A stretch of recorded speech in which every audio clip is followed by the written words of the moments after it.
Et il y a eu un malentendu entre la République du Mali et la République de Côte d'Ivoire, il y a de cela quelques mois. Il était bon que nous puissions nous rencontrer pour en parler. Et c'est ce que nous avons fait avec nos frères maliens. Et le président Assimi Goïta nous a fait l'honneur de nous recevoir pour que je puisse lui transmettre les messages du président Ouattara, ce que nous venons de faire. La rencontre s'est passée dans un esprit fraternel, de compréhension mutuelle. À la suite de cette audience, la délégation ivoiro-togolaise a eu un temps d'échange plus élargi avec le ministre d'État, ministre de l'administration territoriale et de la décentralisation et le chef de la diplomatie malienne. Ce cadre a permis aux différentes parties d'élaborer un mémorandum, lequel document servira d'appui pour avoir un dénouement heureux de la situation qui prévaut entre le Mali et la Côte d'Ivoire.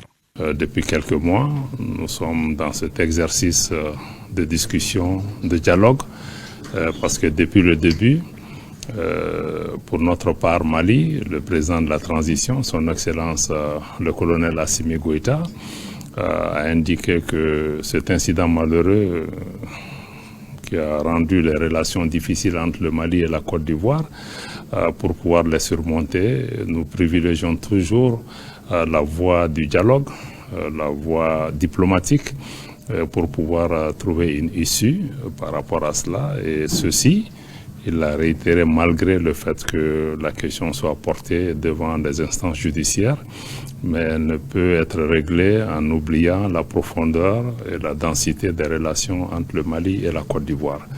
Dans ce cadre-là, nous avons eu déjà quelques échanges.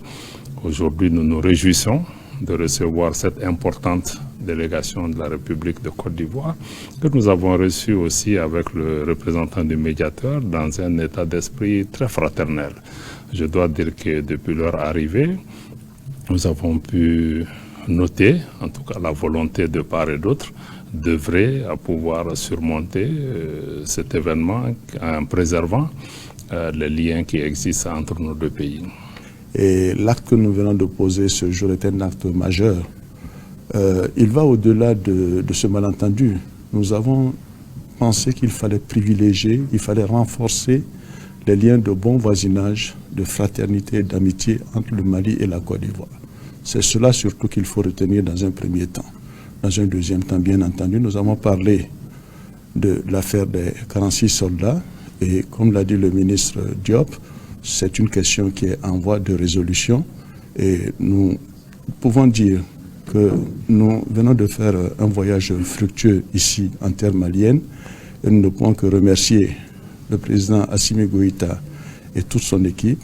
Le ministre des Affaires étrangères du Togo, pays fortement impliqué comme médiateur dans ces dossiers Mali-Côte d'Ivoire, se réjouit de ce rapprochement de positions de deux pays frères. Je voudrais surtout remercier leur Excellence le président Assimi Goïta et le président Alassane Ouattara qui ont une volonté commune, celle d'œuvrer pour la paix et la cohésion au niveau de la sous-région.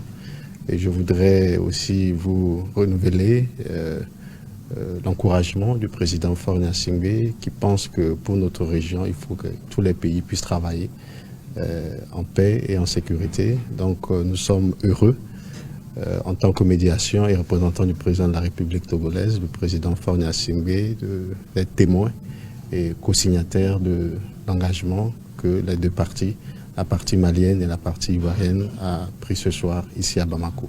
Cette rencontre tripartite s'est achevée sur des notes d'espoir dans une bonne ambiance. Présentation au drapeau des recrues du contingent 2021-2022 des forces spéciales. Une cérémonie présidée par le colonel Assimi Goïta, président de la transition. C'était ce matin au Centre national d'aguerrissement de Samanco. 439 recrues issus de différents corps ont prêté serment devant le chef suprême des armées et le peuple malien pour servir et défendre les intérêts de la patrie. Ibrahima Traoré. Centre national d'aguerrissement de Samanco, fin de formation des nouveaux éléments des forces spéciales.